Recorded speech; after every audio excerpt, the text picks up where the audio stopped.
Let's first look at the concealment of weapons on the person. Handguns are the weapons most commonly used by hijackers. They are often carried in a shoulder holster which may be worn under either arm. There are, however, holsters suitable for the carrying of small pistols under the trousers, either in the area of the crotch or strapped to the ankle. If a holster is not being used, a handgun is most likely to be carried tucked into the waistband, slipped into cowboy boots, or concealed inside hats and turbans. Female terrorists have even been known to carry guns tucked into their bras. Many types of handguns can be broken down into component parts, such as the barrel, the slide, the butt, and the magazine. Ammunition may also, of course, be carried separately. While it's unlikely that anyone would attempt to smuggle large guns, such as machine carbides, through search on their persons, it should be remembered that they too can be broken down into much smaller components. This makes them much easier to conceal, especially if the components are then shared out among a number of accomplices. Not all guns are as conventional as those already mentioned. Simple everyday articles, such as tire pressure gauges, fountain pens, and pipes, have been modified to fire small caliber bullets. Even a seemingly innocent umbrella may conceal a shotgun.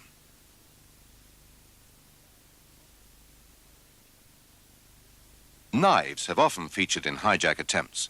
They have been used particularly by the mentally disturbed and by defectors hijacking aircraft to seek political asylum.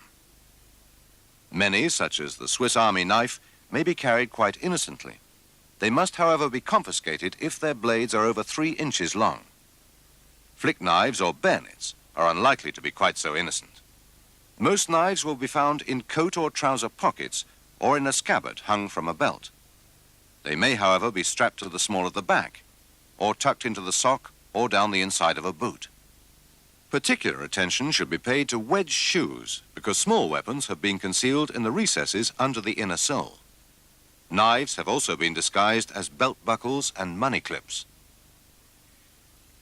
Explosive devices can come in a wide variety of forms, all easily broken down into component parts.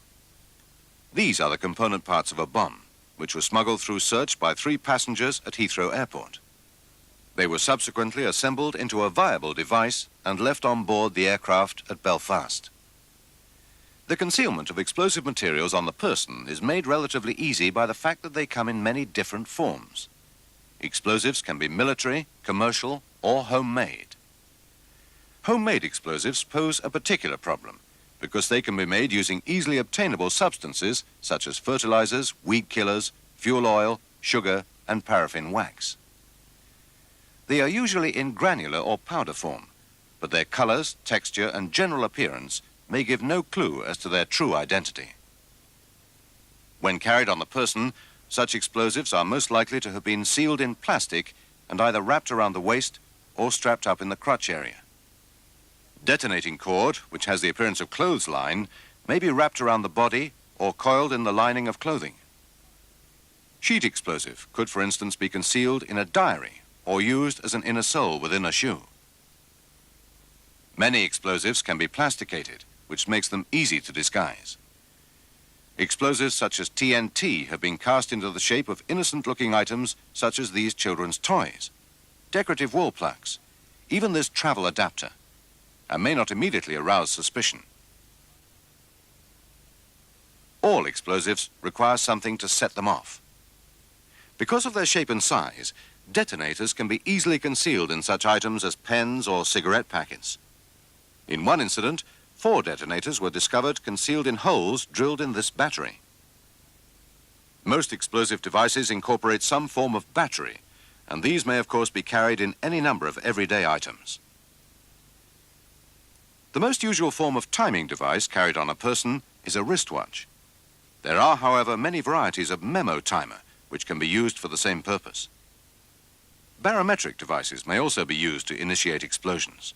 If carried on the person, they are likely to be either the type that can be worn on the wrist or perhaps a small car barometer. Because of their seemingly innocent nature, all these items can be readily got through search, so it's important to keep a lookout to see if they've been modified in any way. Grenades come in many different forms. The old familiar pineapple casing is now giving way to the smooth-sided canister type, which is much easier to disguise. Most grenades are of a size that can be just held comfortably in the hand and are not easily concealed.